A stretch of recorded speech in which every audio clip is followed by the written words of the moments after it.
Hi guys, তো চলে এসেছি আজকে একটা নতুন দিনের সাথে নতুন ভিডিও নিয়ে। আর আজকে আমরা আছি এডিনবরা থেকেই 1 ঘন্টা মতো দূরে ডান্ডি বলে একটা জায়গায়, স্কটল্যান্ডেই। আর আজকে আমাদের ট্রাভেল ডে আছে। খুব একটা আজকে বেশি আমাদের ঘোরার প্ল্যান নেই। এডিনবরাতে গিয়ে যদি একটা দুটো জায়গা পারি এক্সপ্লোর করবো, আর এলস আমরা এডিনবরাতে গিয়ে আমাদের গাড়ি ড্রপ করব, লাঞ্চ করব, তারপরে আজকে আমরা ফ্লাই করব বেলফাস্টে। আজকে আমরা যাচ্ছি নর্দার্ন আয়ারল্যান্ড। 1 ঘন্টার মতো ফ্লাইট আছে। তো চলুন, যেটা যেটা পারবো ডেফিনেটলি আজকে আপনাদের সাথে শেয়ার করব। তো এখন আমরা চলে এসেছি এডিনবরাতে। আর আজকে আমরা ভাবলাম একটু ক্যালটন হিলটা ঘুরে যাই ফ্লাইটের আগে। বেশিক্ষণ লাগবে না, হয়তো 1-1.5 ঘন্টায় আমরা ওখানে একটু এক্সপ্লোর করে নেব। আর তারপরে আমরা চলে যাব আমাদের এয়ারপোর্টে। তো চলুন যাওয়া যাক এখন ক্যালটন হিলে। গাড়িটা নিচে রেখে একটুখানি হেঁটে উপরে উঠতে হয়, বেশিক্ষণ না, 10 মিনিটের হাঁটা। আর আমরা চলে এসেছি এখন ক্যালটন হিলে। ক্যালটন হিলের ওপর থেকে ভিউটা কিন্তু খুব সুন্দর। আর এখন যেটা আপনারা আমার পেছনে দেখতে পাচ্ছেন, এটাকে এডিনব্রাস ডিসগ্রেস বলে বলা হয়, কারণ এটা এত বছরেও কমপ্লিট করা যায়নি কিছু ফিনান্সিয়াল ক্রাইসিসের জন্য। 1829 থেকে এটা এরকম ভাবেই ইনকমপ্লিট পড়ে আছে। যেটা বললাম, ল্যাক অফ ফান্ডস এর জন্য এটা কমপ্লিট হয়নি, বাট ভিউটা খুব সুন্দর। এখান থেকে নর্থ সিটাকেও দেখা যায়। আর এডিনবরা শহরেরও কিছুটা পার্ট এখান থেকে দেখা যায়। আজকে যদিও ওয়েদারটা একটু ক্লাউডি, বেশ ভালোই লাগছে। বৃষ্টি নেই। হয়তো একটু পরে হবে, ফোরকাস্টে সেরকমই বলছে। তো এখন আমরা ফিরে যাব। তার আগে ছোট্ট করে আরেকটা জিনিস আপনাদের সাথে শেয়ার করব। সেটা হলো শার্লক হোমসের একটা স্ট্যাচু এখানে রাখা আছে, একদম শহরের মাঝখানে। সেটাও একটু দেখিয়ে দিই আপনাদেরকে। তারপরেই কিন্তু আমরা ফিরে চলে যাব এয়ারপোর্টের দিকে। তো যেটার কথা বলছিলাম, এই সেই স্ট্যাচুটা। তো চলুন এবার যাওয়া যাক। এয়ারপোর্টে চলে এসেছি এখন আমরা এডিনবরাতে। আর একটু ডিউটি ফ্রিতে আগে ঘুরে নেব। তারপরে আমরা চলে যাব আমাদের গেটের দিকে। এখনো ফ্লাইটের গেটটা এখানে অ্যানাউন্স করেনি। তো আমরা তো জানি যে স্কটল্যান্ড স্কচ হুইস্কির জন্য খুব পপুলার। তো এই ডিউটি ফ্রিতেও প্রচুর এরকম শপস ছিল। আমরা যদিও খুব একটা বেশি সময় ওখানে এক্সপ্লোর করিনি। আ অনেকগুলো দোকান একটার পর একটা ছিল। তো আপনাদেরকে একটু করে ছোট্ট ক্লিপস আমি দেখিয়ে দিচ্ছি। স্কটল্যান্ড কিন্তু শর্ট ব্রেড এর জন্যও খুব ফেমাস। তো আমরা এখানে কিছু স্কটিশ শর্ট ব্রেড কিনেও নিয়েছি। আর আ কিছু আপনাদেরকেও দেখিয়ে দিই, এখানে কত ভ্যারাইটির এখানে ফাজ আর শর্ট ব্রেড ছিল। দুটোই আমরা একটু, একটু করে নিয়ে নিয়েছি। তারপরে আমরা একটা কফি নিয়ে নেব। তারপরে আমরা আ চলে যাব ফ্লাইটের দিকে। তো আমরা এখান থেকে প্রেট থেকে একটা কফি নিয়ে নিয়েছি। আর চলুন যাওয়া যাক। তার আগে আপনাদেরকে ফ্লাইটটা একটু ছোট্ট করে দেখিয়ে দিই। আর ফ্লাইটের কাছে কিন্তু আমরা হেঁটে, হেঁটে গেছি। কোনো বাস না, কোনো ব্রিজ না। আর ফ্লাইটটাও খুব ছোট্ট ছিল। তো যাই হোক, এবার আমরা চলে যাব বেলফাস্টে।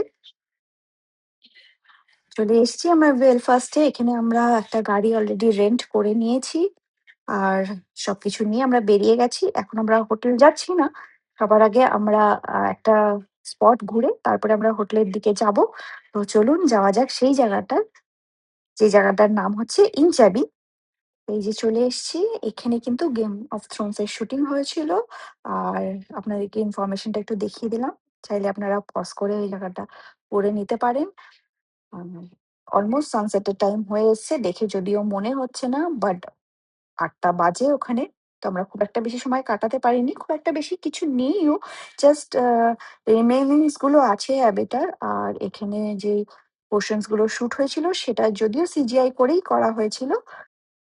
আমরা থাকছি বেলফাস্টে মক্সিতে। লবিটা খুব সুন্দর, বেশ কালারফুল। একটু শেয়ার করে দিলাম। রুম খুব সিমিলার আগের মক্সির মতনই, তাই আর আলাদা করে শেয়ার কিছু করার কিছু নেই। আর খুব টায়ার্ড, দিনটাও আমরা এখানেই শেষ করছি। নেক্সট ডে তে আমরা আবার ব্রেকফাস্টের সাথে দিনটা শুরু করছি। এখানে স্ক্রাম্বল এগ, ক্রোজো, বিনস, আমি কিছু স্যালাড, ইয়োগার্ট নিয়ে নিয়েছি। আর একটু হ্যাশ ব্রাউন। ব্রেকফাস্ট কিন্তু বেশ ভালো ছিল। তার সাথে আমি একটা কফিও নিয়ে নিয়েছি। ইউকে তে দেখছি ব্রেকফাস্টে কিন্তু অপশনস আ বেশি, এট লিস্ট ইউএস এর থেকে তো বেশি। যাই হোক, খাবার-দাবার বেশ ভালোই ছিল। একটু বাইরেও বসার জায়গা ছিল, বাট সকাল, সকাল বেশ ঠান্ডা ছিল বলে আমরা সেখানে বসিনি। আর এবার আমরা আমাদের আজকের দিনটা কন্টিনিউ করব। শুরু করে দিয়েছি আজকে আমরা আমাদের জার্নি। আর আজকের দিনটা খুব এক্সাইটিং হতে চলেছে, কারণ আজকে আমরা 'গেম অফ থ্রোনস' এর অনেকগুলো শুটিং লোকেশনস এ যাবো, নর্দার্ন আয়ারল্যান্ডে যেগুলো হয়েছিল। চলে এসেছি আজকে আমরা কুশনডান কেভস এ। এখানেও কিন্তু 'গেম অফ থ্রোনস' এর শুটিং হয়েছিল। সেখানে যাওয়ার আগে আমরা গাড়ি পার্ক করে দিলাম। এখান থেকে ২ মিনিট হেঁটে গেলেই কেভটা আছে। তার আগে আপনাদের আশেপাশের একটু ভিউটা দেখিয়ে দিই। খুবই সুন্দর। বাট আজকে কিন্তু একটু ক্লাউডি। আমরা লাস্ট কিছুদিন বেশ সানি ওয়েদারই পেয়েছিলাম। বাট নর্দার্ন আয়ারল্যান্ডে এটা ইউজুয়াল ওয়েদার। সকালে একটু ঝিরিঝিরি বৃষ্টিও হয়েছে। জায়গাটা কিন্তু খুবই সুন্দর। শুধু যে 'গেম অফ থ্রোনস' এর শুটিং হয়েছে তা না। ইটসেলফ জায়গাটা খুবই পিসফুল, খুবই সুন্দর। আর এখানে কিছু জায়গায় কনস্ট্রাকশন চলছে, যেটা আপনারা সামনে দেখতে পাচ্ছেন। কিছুটা জায়গা বন্ধ করে রাখা আছে। বাকি যে জায়গাটুকু খোলা আছে, চলুন সেই জায়গাটুকু আমরা এক্সপ্লোর করে দেখি। খুব একটা বেশি সময় আজকে আমরা এখানে কাটাবো না। কারণ আজকে আমাদের আ অনেক লম্বা লিস্ট আছে। অনেকগুলো জায়গা কভার করব। যেরকম আপনাদেরকে বললাম যে 'গেম অফ থ্রোনস' এর অনেকটা শুটিংই নর্দার্ন আয়ারল্যান্ডে হয়েছিল। তো যে কটা পারবো লোকেশন আমরাও ঘুরে দেখবো, আপনাদের সাথে শেয়ার করব। আর ভাবতেও দারুণ লাগছে যে এখানেই 'গেম অফ থ্রোনস' এর শুটিং হয়েছিল। আর সেখানে আজকে আমি আছি। আমি খুব বড় ফ্যান 'গেম অফ থ্রোনস' এর। তো যাই হোক, এখানে কিছুটা সময় তো কাটালাম। এবার চলুন যাওয়া যাক আমাদের নেক্সট লোকেশন এর দিকে। তো আমরা বেরিয়ে পড়েছি, আর রাস্তায় আমরা একটু ছোট্ট করে একটা স্টপ নিয়েছি বালিকাসল বলে একটা জায়গায়। দেখুন আশেপাশটা কি সুন্দর! একটা পার্ক মতো বানানো আছে সমুদ্রের ধারেই। দারুণ লাগলো। তো ভাবলাম গাড়িটা দাঁড় করিয়ে একটু ঘুরে নিই আশেপাশটা, আর আপনাদের সাথেও শেয়ার করে দিই। আর কিছু ফটোজও ক্লিক করে নিই এখানটা। তো চলুন পুরো জায়গাটা একবার ঘুরিয়ে আপনাদেরকে দেখাই। আর একটা ইনফরমেশন আপনাদেরকে দিয়ে রাখি। আজকে যে পুরো ড্রাইভ করে আমরা জায়গাটা ঘুরবো, সেটা ড্রাইভটাই কিন্তু অ্যারাউন্ড ৫ আওয়ার্স। আ যদিও সেটা বেলফাস্ট থেকে শুরু করে আপনার বেলফাস্ট অব্দি। আর পুরো অ্যারাউন্ড দ্য কোস্ট আমরা এই ড্রাইভটা করবো। তো সেটা পুরোটা করতে ৫ ঘন্টা মতো লাগবে। তো চলুন যাওয়া যাক এবার আমাদের নেক্সট পয়েন্টের দিকে। আমরা চলে এসেছি আমাদের পরের ভিউ পয়েন্টটাতে। তো এই যে ভিউ পয়েন্টটা, এই জায়গাটার নামটাও আপনাদেরকে আমি মেনশন করে দিচ্ছি। এটার নাম হচ্ছে পোর্টানাভি। আর এখান থেকে ভিউটা একটু দেখুন। দেখেই পুরো মনটা যেন জুড়িয়ে গেল। চলুন আপনাদেরকেও একবার দেখিয়ে দিই পুরো জায়গাটা। যদিও আজকে একটু ক্লাউডি, তো জানি না কতটা ভালো আপনাদেরকে আমি শেয়ার করতে পারবো। হয়তো সানি থাকলে বেশি ভালো লাগতো ক্যামেরায়। বাট সামনে থেকে কিন্তু অপূর্ব জায়গাটা। মানে ভাষায় বলে বোঝানোর মতো না। এতই সুন্দর। আর সামনে যে ব্রিজটা দেখতে পাচ্ছি, ওটাই আমাদের নেক্সট ডেস্টিনেশন। ওখানে গিয়ে obviously আপনাদেরকে ডিটেইলে পুরো জায়গাটা বলবো। আপাতত এই জায়গার ভিউটা আপনারাও আমাদের সাথে এনজয় করে নিন। দেখে নিশ্চয়ই বুঝতে পারছেন চারিদিকটা প্রচন্ড ক্লাউডি। তো চলুন এবার যাওয়া যাক নেক্সট পয়েন্টের দিকে। তো আ একটু ছোট্ট কারেকশন করে দিই। আমি যেখানে বলেছিলাম যে ব্রিজটাতে আমরা নেক্সট পয়েন্টে যাবো, তার আগে আরেকটা ছোট্ট স্টপ নিয়ে নিচ্ছি। এটা বালিনজয় ভিউ পয়েন্ট। তো এইটা অ্যাকচুয়ালি 'গেম অফ থ্রোনস' এর আরেকটা স্পট, যেখানে শুটিং হয়েছিল এই সিরিজটার। এই কেভটার এখানেই। তো চলুন এই কেভটার ভেতরটা একটু ঘুরে দেখে আসি। আপনাদেরকেও একটু দেখিয়ে দিই ভেতরটা। জানেন তো কেভটার ভেতরে আ জল পড়ছে কনস্ট্যান্ট একটা জায়গা থেকে। যাই হোক, খুব একটা বেশি ডিপ না, খুব একটা বেশি দূর অব্দি যাওয়া যায় না। যেই জায়গাটা আপনাদেরকে আমি এখন দেখাচ্ছি, সেই জায়গাটাই। এখানেই শুটিং গুলো হয়েছিল। আর চলুন আশেপাশটাও একটু ঘুরে দেখিয়ে দিই। এই জায়গাটাও খুব সুন্দর। আর যে কটা লোকেশন দেখলাম, সত্যি 'গেম অফ থ্রোনস' obviously দেখতেও বোঝা যায় লোকেশন গুলো খুব সুন্দর। সামনে থেকে সত্যিই অসাধারণ। আ প্রত্যেকটা যে কটা লোকেশন এখনো অব্দি দেখেছি, যেখানে শুটিং গুলো হয়েছে। আর চলে এসেছি এখন আমরা ক্যারিকারিডে, যেই পয়েন্টটার কথা আপনাদেরকে আমি দেখিয়েছিলাম, যে ব্রিজটা দেখিয়েছিলাম উপর থেকে, সেখানেই। এখানে কিন্তু টিকিট কাটতে হয়। আমরা আগে থেকে রিজার্ভেশন করে নিয়েছিলাম। অ্যারাউন্ড £16 পার পারসন এখানকার টিকিট। তো এখানে একটা টাইম স্লট দিয়ে দেয়। সেই সময়েই আসতে হয়। 30 মিনিটস প্লাস মাইনাস। তো এখানে চলুন এর সামনে, এখানে কিন্তু লোকেশনেও টিকিট কাটার ব্যবস্থা আছে, বাট অনেক সময় টিকিট সোল্ড আউট হয়ে যায়। আজকে আমরা একটু ফাঁকাই পেয়েছি, কারণ আজকে উইকডে ছিল যেদিন আমরা গেছি ওখানে। প্রচন্ড ক্লাউডি করে এসছে, মনে হচ্ছে যেন একটু পরেই বৃষ্টি আসবে। এখানে কিন্তু ১ কিলোমিটার মতো হাঁটা আছে, ওয়ান ওয়ে, বাট ভিউটা খুবই সুন্দর। তো ১ কিলোমিটার তো এরকম ভিউ দেখার জন্য হাঁটা যেতেই পারে। তো চলুন যাওয়া যাক। খুব একটা বেশি টাফ নাই হাইকটা, বাট অনেকটা ডিসট্যান্স বলে একটু হয়তো টায়ারিং লাগতে পারে। বাট এই ভিউটা, জাস্ট ভিউটা দেখুন। এটা দেখার পর যেন সব টায়ার্ডনেস কোথাও চলে যায়। আর এই ভিউটা দেখার জন্য ১ কিলোমিটার হাঁটা যায়। তো যাই হোক, ওই ব্রিজে এখন আমরা যাবো। আর ব্রিজের আগের জায়গা পর্যন্ত অব্দি কিন্তু এমনি টিকিট ছাড়াই আসা যায়। টিকিটটা মেইনলি লাগে কিন্তু এই ব্রিজে ওঠার সময়। আর চলুন আমরা যাই তাহলে। আর প্রচন্ড এই সময় হাওয়া দিচ্ছিল, খুব ক্লাউডিও করে এসছিল। তাও আমরা যখন ভেবেছি, যখন আমরা টিকিটটা কেটেই নিয়েছি আগে থেকে, তো কিছুটা সময় আমরা ঘুরেই আসি। ব্রিজটা একটা রোপের ব্রিজ, এবং বুঝতেই পাচ্ছেন বেশ হিলছিল। আর প্রচন্ড জোর হাওয়াও দিচ্ছিল ওই সময়টাতে। তো চলুন আপনাদেরকে ওপর থেকে ভিউটা কিরকম সেরকম সেটা দেখিয়ে দিই একটু। আ যেটা বললাম ক্লাউডি ছিল কিন্তু অসাধারণ ভিউটা। অনেকক্ষণ বেশি থাকার ইচ্ছে ছিল। বাট খুব জোর বৃষ্টি শুরু হয়ে গেছিল, তাই আর বেশিক্ষণ আমরা ভিডিও করতে পারিনি। আর ফিরে আসার ভিডিওটাও করতে পারিনি। চলে যাবো এবার নেক্সট স্পটের দিকে। তো এখন আমরা চলে এসেছি জায়ান্ট কজওয়েতে। এটা ওপর থেকে আমি আপনাদেরকে ভিউ দেখাচ্ছি। দেখুন বৃষ্টিটা আবার একটু কমে গেছে এখন। তো চলুন আমরা যাবো ওই পয়েন্টের দিকে। ১০-১৫ মিনিট হেঁটে যেতে হবে। কিন্তু আ কোনো টাফ হাইক নেই, রাস্তা করে দেওয়া আছে। এই রাস্তার সাইড দিয়ে হেঁটে, হেঁটে চলে যাওয়া যায়। আর এখন আমরা চলে এসছি এই পয়েন্টটাতে। আপনাদেরকে আরো কাছ থেকে গিয়ে দেখালে আপনারা বুঝতে পারবেন যে পয়েন্ট আ টায় অ্যাকচুয়ালি দেখার কি আছে। এই যে স্টোন গুলো আছে সেগুলোই প্রত্যেকটাই পলিগনাল স্টোনস আছে এখানে। আর এগুলো কিন্তু সবই ন্যাচারালি ফর্ম করেছে স্টোন গুলো। আর এই স্টোন গুলোকেই এখানে বলে যে জায়ান্টস কজওয়ে। আর এখানে এরকম কিন্তু ৪০,০০০ এর উপরে পাথর এরকম আছে। আপনাদেরকে আমি দেখানোর চেষ্টা করছি। এখন আবার হালকা ঝিরিঝিরি বৃষ্টি হওয়া শুরু করে দিয়েছে। তো জানি না আর কতক্ষণ আমরা এখানে থাকতে পারবো। আর বেশ সন্ধেও হয়ে এসছে, যদিও রোদ আছে। দেখতেই পাচ্ছেন লোকজন জ্যাকেটের টুপি আ মাথায় দিয়ে নিয়েছে, কারণ ঝিরিঝিরি আবার বৃষ্টি হচ্ছে। তো এবার হয়তো আমরাও এইখান থেকে ফিরে যাবো। আর বেশিক্ষণ থাকবো না, কারণ হেঁটে আবার যেতে হবে ১০-১৫ মিনিট। তো চলুন যাওয়া যাক। জায়গাটা খুবই সুন্দর ছিল। আর এখন আমরা চলে এসেছি ডান্ডাস ক্যাসেলে। এটা আরেকটা গেম অফ থ্রোনস এর আ শুটিং লোকেশনস। কিন্তু যখন আমরা এখানে পৌঁছেছি, যখন ৫:৩০ মতো হয়ে গেছে, এটা ৫ টায় বন্ধ হয়ে গেছিল। আর সেরকম সাংঘাতিক বৃষ্টি হচ্ছিল। তো বেশিক্ষণ আমরা ওখানে দাঁড়াতেও পারিনি। কিছু ভিডিওস নিয়ে আমাদের ওখান থেকে বেরিয়ে যেতে হয়েছে। খুব ইচ্ছে ছিল জায়গাটা ভেতর থেকে দেখার। তো যাই হোক, চলুন যাই নেক্সট লোকেশন এর দিকে। সেটাও একটা খুব স্পেশাল লোকেশন। এখন আমরা চলে এসেছি ডার্ক হেজে। আর বাই দ্য টাইম আমরা এখানে এসেছি বৃষ্টি কমে গেছিল। আ তো এইটাও কিন্তু গেম অফ থ্রোনস এর একটা শুটিং লোকেশন, যেটা কিনা কিংস রোড হিসেবে ইউজ করা হয়, বলা হয়। তো দেখুন গাছগুলোর আপনারা দেখে কিছু চিনতে পারছেন কিনা যারা গেম অফ থ্রোনস দেখেছেন।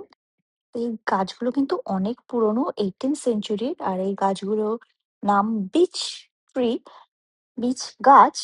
তো যাই হোক, লোকেশনটা তো খুবই সুন্দর ছিল। আর এখন আরো পপুলার হয়ে গেছে গেম অফ থ্রোনস এর শুটিং হওয়ার পর। আবার বৃষ্টি এসে গেল, নর্দার্ন আয়ারল্যান্ডের অ্যাজ ইউজুয়াল ওয়েদার। তো এবার আমরা এখান থেকে বেরিয়ে যাচ্ছি। এখানে কিন্তু ড্রাইভ করেও যাওয়া যায় আর গাড়ি রেখে হাঁটাও যায়। তো আজকের দিনটা আমরা এখানেই শেষ করব এবার। নেক্সট ডে আমরা আবার একটু বেলফাস্টটা ঘুরে দেখব। আর এখন আমরা যাবো একটা উইকেন্ড মার্কেটে। তার আগে আপনাদের সাথে একটু শেয়ার করে নিই যে আজকে এখানে কিন্তু ম্যারাথন হচ্ছিল। তো অনেকগুলোই রাস্তা কিন্তু এরকম যেদিন করে ম্যারাথন হয় ব্লক থাকে। আমরা হেঁটে যাচ্ছিলাম, তাই আমাদের as such কোনো প্রবলেম হয়নি। ভাবলাম একটু আপনাদের সাথেও শেয়ার করে দিই। তো আমরা নেক্সট চলে যাবো সেন্ট জর্জ মার্কেটে। এটা কিন্তু স্যাটারডে সানডেই বসে। আর লোকাল এখানে যে দোকানগুলো আছে সেগুলোই বসে। সব লোকাল প্রোডাক্টস, আ ফুল, এখানকার লোকাল ফুড, তারপরে অর্নামেন্টস, ইভেন মাছও কিন্তু এখানে আমরা দেখেছি বিক্রি হচ্ছিল।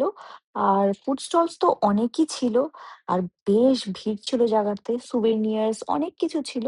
বেশ ভালো লাগে। আমাদের ইউএসএ তেও আমি দেখেছি সামার টাইমে এরকম ফার্মার্স মার্কেট বলে বসে। ওখানে আ আমরা যে ফুডটা ওখানে ট্রাই করেছিলাম সেটা একটা কাইন্ড অফ রাইস বল। দেখাবো আপনাদেরকে। চিজি রাইস বল বেশ ভালোই ছিল খেতে। আ অনেকগুলো ভ্যারাইটি ছিল। আমরা খুব হেভি খেতে চাইছিলাম না তাই এটা খেয়েছি। বাদবাকি ক্রেপ, ওয়াফলস, পায়েয়া অনেক ডিফারেন্ট টাইপ অফ ফুডই এভেইলেবল ছিল। আ আমরা হালকা খাবো বলে এটা একটু ট্রাই করে নিলাম। তারপরে আমরা একটু রিভার ওয়াক এর ধারে হাঁটছিলাম। বেশ ভালোই লাগছিল এই জায়গাটাকে হেঁটে দেখতে। আর চলুন নেক্সট আরেকটা জিনিস আপনাদেরকে একটু ইন্টারেস্টিং দেখাই। 'গেম অফ থ্রোনস' এর উইন্ডো এটা।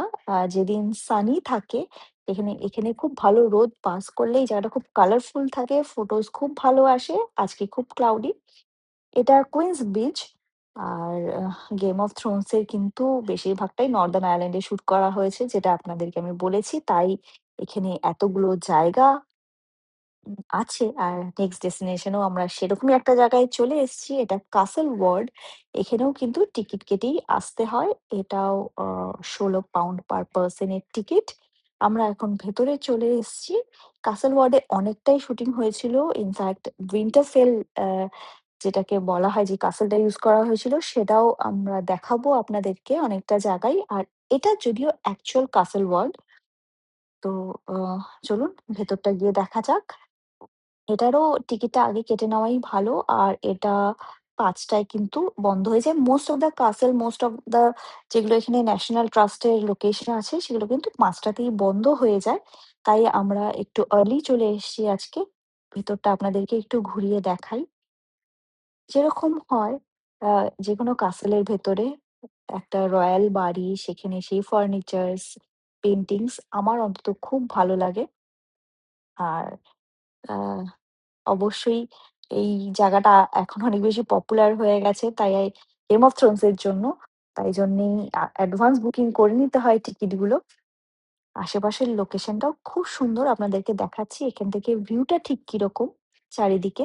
শুধু যে কাসলটা সুন্দর তাই না, লোকেশনটাও খুব সুন্দর। চলুন ডাইনিং হলটা একবার আপনাদের সাথে শেয়ার করে নিই। আমার খুব ইন্টারেস্টিং লেগেছিল। কাটলারি গুলো এখানকার যে প্লেটস অ্যান্ড ডিশেস খুব সুন্দর। আমার খুব ভালো লাগছিল যে সেই রয়াল জিনিসগুলো আমরা একদম সামনে থেকে দেখছি। সেগুলো তাই ভাবলাম আপনাদের সাথেও একটু শেয়ার করে নিই।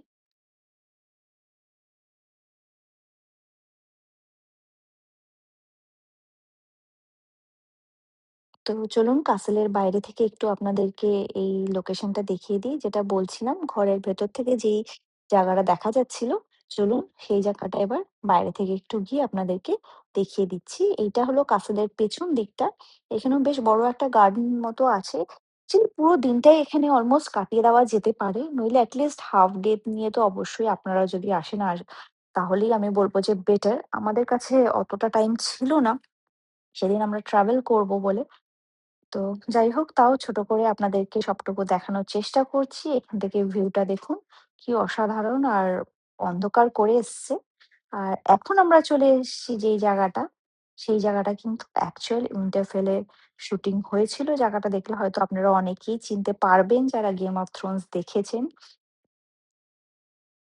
আর এইখানে কিন্তু এখন অনেক স্টোরও হয়ে গেছে। সুভেনিয়ার স্টোর, কিছু ক্যাফেস করা হয়েছে। আর এই যে সামনের যে লোকেশনটা যে টানেলটা আছে, এই রাস্তাটাতেই ইউজ করা হয়েছিল যেখানে কিং রবার্ট যখন উইন্টারফেল এ আসে।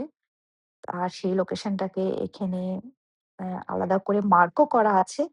আর এইবার দেখুন যেই জায়গাটায় চলে এসেছি, এই জায়গাটা উইন্টারফেল এর অনেকটাই শুটিং করা হয়েছে। এই টাওয়ারটা দেখে নিশ্চয়ই আপনারা চিনতে পারছেন। এখানেই কিন্তু আ কিং রবার্টকে এখানে রিসিভ করা হয়েছিল উইন্টারফেল এ আসার পর। আর এখানেই কিন্তু ওরা যে তীর ধনুক আর্চারির প্র্যাকটিস করতো আ সেটাও এখানেই দেখানো হয়েছিল। চলুন জায়গাটা আপনাদেরকে ভেতর থেকে একবার দেখিয়ে দিই। হয়তো আপনাদের অনেকেরই চেনা, চেনা লাগবে এই টাওয়ারটা। এটাকেই ব্যাকগ্রাউন্ডে রেখে 'গেম অফ থ্রোনস' এর অনেকগুলো সিন শুট করা হয়েছে। যাই হোক আমার তো মন চাইছিলই না যে আমি এই জায়গাটা ছেড়ে যাই। বাট এখন আমাদেরকে যেতে হবে। লাঞ্চ করে দেন আমরা ফ্লাইটও ধরবো। আজকে আমরা একটু চটপট নান্দোজ থেকে লাঞ্চ করে নেব। তো আমরা দুজনে দুটো প্ল্যাটার নিয়ে নিয়েছি। একজনের চিকেন প্ল্যাটার আমি নিয়ে নিয়েছি উইথ রাইস কর্ন, দেবমালও নিয়েছিল স্যান্ডউইচ উইথ ফ্রাইজ। তো আমরা আমাদের লাঞ্চ করে নিয়েছি। চলুন এবার আমরা চলে যাব এয়ারপোর্টের দিকে। এখান থেকে ডিরেক্ট। তো চলে এসেছি আমরা এয়ারপোর্টে। আমরা একটুখানি স্টোর গুলো ঘুরে নেব। কারণ একটু কফিও নেওয়ার আছে আমাদের। তো সেইখান থেকে এই যে কফি আমরা নিয়ে নেব নেরো এক্সপ্রেস থেকেই। নিয়ে তারপর আমরা চলে যাব ফ্লাইটের দিকে। আর তার সাথে আমরা ভিডিওটাও আজকে এখানেই শেষ করছি। আমরা ফিরে যাচ্ছি লন্ডনের দিকে। তো আরো ইন্টারেস্টিং ব্লগ আসবে লন্ডন থেকে। দেখতে থাকুন আমাদের ব্লগগুলো।